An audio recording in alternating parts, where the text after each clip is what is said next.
नमस्कार श्रोताओं, आप सुन रहे हैं मृत्यु के बाद का जीवन, एक शाश्वत अन्वेषण जहां हम मृत्यु, आत्मा और ब्रह्मांडीय रहस्यों की उन परतों को खोलते हैं जो सदियों से मानव चिंतन का केंद्र रही हैं। आज के एपिसोड में हम एक अद्भुत यात्रा पर निकलेंगे, प्राचीन परलोक विश्वास और दिव्य मिलन की ओर।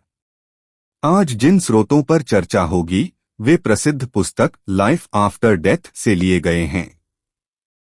इनमें वर्णित है प्राचीन मिस्र के का और बाकी आत्मिक संरचना, भारत की विविध आध्यात्मिक परंपराओं में पुनर्जन्म का सिद्धांत और विशेष रूप से सिख धर्म का वह अद्वितीय दृष्टिकोण जिसमें कर्म आधारित पुनर्जन्म के बाद वाहेगुरु से एकाकार होना ही मोक्ष माना जाता है। हम यह समझने का प्रयास करेंगे कि अलग अलग सभ्यताओं ने अपने अपने आत्मिक ब्लूप्रिंट कैसे बनाए और मृत्यु के बाद की यात्रा को किस रूप में देखा। तो आइए समय, संस्कृति और आस्था की इस बहुरंगी सुरंग में प्रवेश करें और खोजें कि मृत्यु के बाद आत्मा किस दिव्य गंतव्य की ओर बढ़ती है।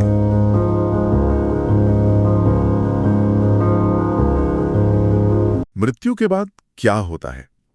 ये शायद इंसानियत का सबसे पुराना, सबसे गहरा सवाल है। एक ऐसा रहस्य जो आप सोचिए हजारों साल पुराने मकबरों की दीवारों से लेकर आज भी हमारी रातों की खामोशी में गूंजता है। और हर कोई इसका जवाब ढूंढ रहा है अपने अपने तरीके से। बिल्कुल। और आज हम इसी सवाल की परतों को खोलने जा रहे हैं। हाँ। हमारे पास कुछ बहुत ही दिलचस्प स्रोत हैं जो हमें प्राचीन सभ्यताओं से लेकर 15वीं सदी के भारत तक ले जाएंगे। और हम देखेंगे कि अलग अलग संस्कृतियों ने मृत्यु के बाद की दुनिया की कल्पना कैसे की। और फिर खासतौर पर सिख धर्म ने इस पूरी बहस को एक नया मोड़ कैसे दिया। हमारा मकसद इन बिखरे हुए सुरागों को जोड़कर ये समझना है कि ये कहानियां सिर्फ मौत के बारे में नहीं है। नहीं, ये हमें जीने का तरीका भी सिखाती हैं। तो चलिए शुरू करते हैं। और ये विषय इसलिए भी फैसिनेट करता है क्योंकि ये सिर्फ मन बहलाने वाली कहानियां नहीं थी। नहीं, बिल्कुल नहीं। हमारे स्रोत बताते हैं कि असल में मृत्यु के बाद की यात्रा के लिए बनाए गए एक तरह से नक्शे या गाइड बुक थे। अच्छा। मिस्र के पिरामिडों से लेकर यूनान की पौराणिक कथाओं तक सब में एक पैटर्न दिखता है। क्या पैटर्न है वो? एक आत्मा है, एक सफर है और कहीं ना कहीं एक हिसाब किताब भी है। ऐसा लगता है जैसे प्राचीन इंसान इस बात को लेकर पूरी तरह कन्विंस था कि मौत दरवाजे का बंद होना नहीं बल्कि एक दरवाजे का खुलना है। बिल्कुल। तो चलिए इन नक्शों को जरा और करीब से देखते हैं। शुरुआत मिस्र से करते हैं। उनकी तैयारी तो कमाल की थी। हाँ, उनकी तैयारी तो शायद सबसे इलैबोरेट थी। हमारे स्रोत बताते हैं कि वो मानते थे कि इंसान के अंदर का और बा नाम की दो आत्माएं होती हैं। हाँ, और ये दोनों मृत्यु के बाद एक बहुत मुश्किल यात्रा पर निकलती थी। कोई आसान यात्रा नहीं थी। बिल्कुल नहीं। उन्हें अंडरवर्ल्ड से गुजरना पड़ता था जहाँ भयानक राक्षस और मुश्किल पहेलियां उनका इंतजार करती थीं। इसीलिए वो अपने मृतकों के साथ बुक ऑफ द डेड रखते थे। एग्जैक्टली। वो एक तरह की चीट शीट थी। शीट। हाँ, मतलब उसमें सारे मंत्र और जवाब लिखे होते थे ताकि आत्मा अपना रास्ता न भटके। और बात यहीं खत्म नहीं होती थी। नहीं, यात्रा के अंत में उनके दिल को एक पंख के साथ तोला जाता था। ये बड़ा दिलचस्प है। अगर दिल पंख से हल्का हुआ मतलब वो निष्पाप है तो उन्हें हमेशा की जिंदगी मिलती थी। लेकिन अगर दिल भारी निकला तो एक भयानक जानवर उसे खा जाता था। ये एक बहुत ही व्यवस्थित, मतलब लगभग ब्यूरोक्रेटिक नजरिया है आफ्टर लाइफ का। मतलब मिस्र के लोगों के लिए मृत्यु के बाद का जीवन एक तरह की परीक्षा थी। हाँ, जिसके लिए आप जीते जी तैयारी कर सकते हैं। ये एक उम्मीद भरा पर्सपेक्टिव लगता है, पर क्या सब संस्कृतियां इतनी होपफुल थीं? नहीं, बिल्कुल नहीं। मेसोपोटामिया के बारे में स्रोत क्या कहते हैं? और यहीं पर ये तुलना बहुत दिलचस्प हो जाती है। जहां मिस्र के लोग एक इनाम की उम्मीद कर सकते थे, वहीं मेसोपोटामिया के लोग वो मानते थे कि मृत्यु के बाद हर कोई एक ही जगह जाता है, कुर। हाँ, जिसे लैंड ऑफ नो रिटर्न भी कहा गया है। Land of no return. एक अंधकारमय, धूल भरी जगह थी जहां आत्माएं सिर्फ एक परछाई बन के रह जाती थीं। कोई उम्मीद नहीं, मतलब अच्छे और बुरे का कोई फर्क नहीं था। कोई फर्क नहीं, सबकी मंजिल एक ही थी, एक उदास और अंतहीन अस्तित्व। ये तो बहुत बड़ा अंतर है। बहुत बड़ा। एक तरफ मिस्र की जटिल परीक्षा प्रणाली है और दूसरी तरफ मेसोपोटामिया का पूरा निराशावाद। लेकिन इन दोनों में और यहाँ तक कि यूनानियों में भी जो अपनी आत्मा को नदी पार कराने के लिए नाविक को सिक्का देते थे। हाँ, एक बात समान लगती है, तैयारी। आपने बिल्कुल सही पकड़ा, यही वो कॉमन धागा है। ऐसा लगता है कि सारी प्राचीन संस्कृतियां इस बात पर सहमत थी कि मृत्यु एक यात्रा है, और उस यात्रा के लिए आपको सामान, टिकट या नक्शे की जरूरत पड़ेगी। चाहे मंजिल जन्नत हो या एक अंधकारमय गुफा। बिल्कुल, ये विश्वास कि मृत्यु अंत नहीं बल्कि एक पड़ाव है, ये इंसानियत के डीएनए में बसा हुआ है। और सदियों तक यही विचार अलग अलग रूपों में विकसित होता रहा। जैसे ईसाई और इस्लाम धर्म में। हाँ, वहाँ पुनरुत्थान और अंतिम न्याय का दिन आया, जहाँ स्वर्ग और नर्क का फैसला होता है। और कई अफ्रीकी परंपराओं में तो पूर्वज हमेशा हमारे बीच रहते हैं। बिल्कुल, हमारा मार्गदर्शन करते हैं।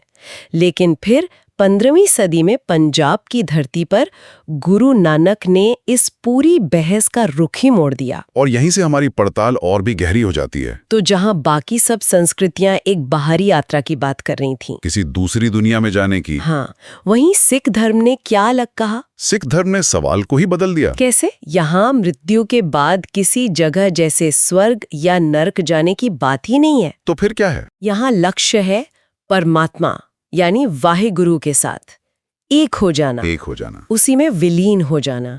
जैसे एक नदी हजारों किलोमीटर का सफर तय करके आखिरकार समुद्र में मिल जाती है और अपनी अलग पहचान खो देती है। बिल्कुल, उसी तरह आत्मा का लक्ष्य अपने स्रोत यानी परमात्मा में वापस मिल जाना है। तो मृत्यु इस सफर का अंत नहीं है? नहीं, बस एक मोड़ है। ये तो पूरी सोच को ही बदल देता है। तो अगर कोई स्वर्ग या नर्क नहीं है, तो फिर कर्म का क्या मतलब है? हमारे स्रोत बताते हैं कि सिख धर्म में संसार यानी जन्म मृत्यु के चक्र की बात कही गई है, जो कर्म से चलता है। बहुत अच्छा सवाल है। और यहाँ कर्म का मतलब वो नहीं है जो हम आमतौर पर समझते हैं। मतलब ये सिर्फ अच्छा या बुरा काम नहीं है। स्रोत इस बात पर जोर देते हैं कि कर्म का संबंध आपकी नीयत से है, आपके इरादे से, आपकी इंटेंशन से। हाँ, आप जो भी करते हैं वो क्यों करते हैं? क्या वो अहंकार, लालच या मोह से प्रेरित है? अगर हाँ, तो आप इस संसार के चक्र में फंसे रहते हैं, बार बार जन्म लेते हैं। और इस चक्र से निकलने का रास्ता क्या है? किसी इनाम का लालच नहीं, बल्कि अपने अंदर के अहंकार और भ्रम को मिटा देना।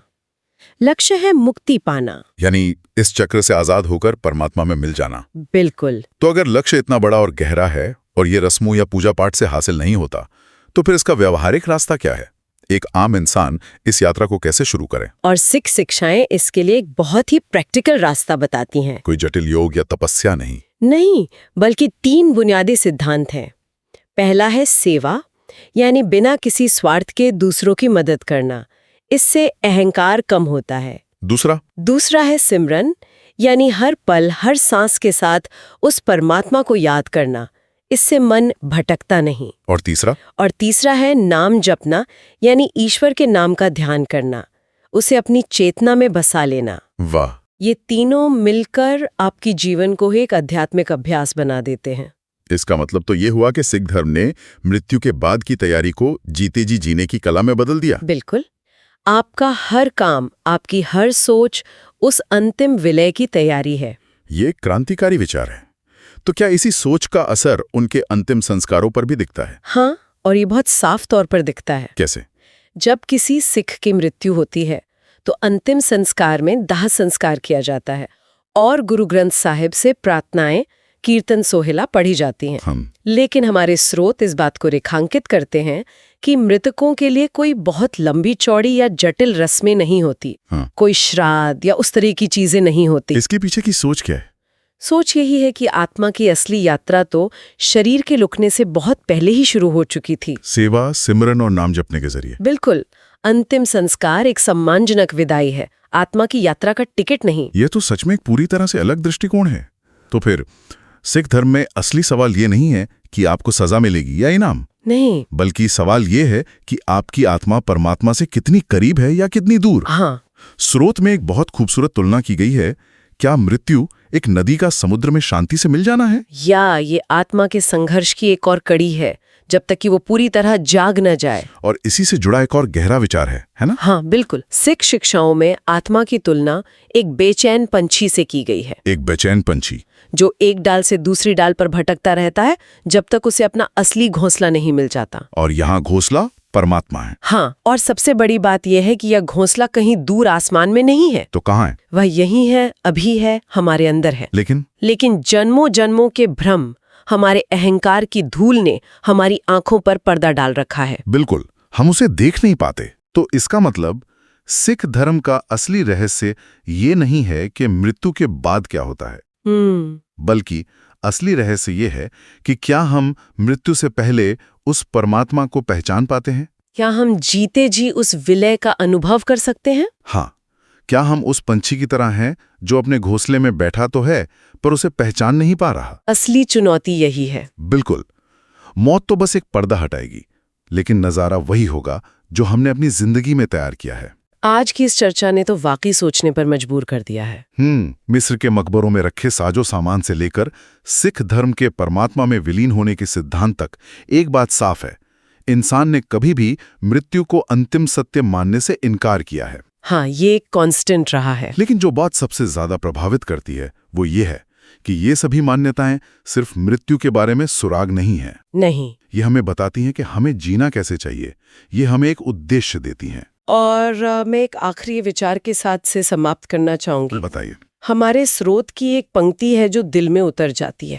वो कहती है, हम जवाबों को सुनते रहे हैं और वे हमारे लिए संकेत छोड़ते रहे हैं। शायद ये प्राचीन मान्यताएं, ये मिथक, ये दर्शन, ये सिर्फ कहानियां नहीं हैं। तो फिर क्या है? शायद ये वही संकेत है जो सदियों से हमारे सामने है। हाँ। और हमें ये याद दिलाने की कोशिश कर रहे हैं कि ये जीवन एक बहुत बड़ी यात्रा का बस एक छोटा लेकिन बेहद कीमती हिस्सा है। और सवाल ये है कि क्या हम उन संकेतों को पढ़ पा रहे हैं?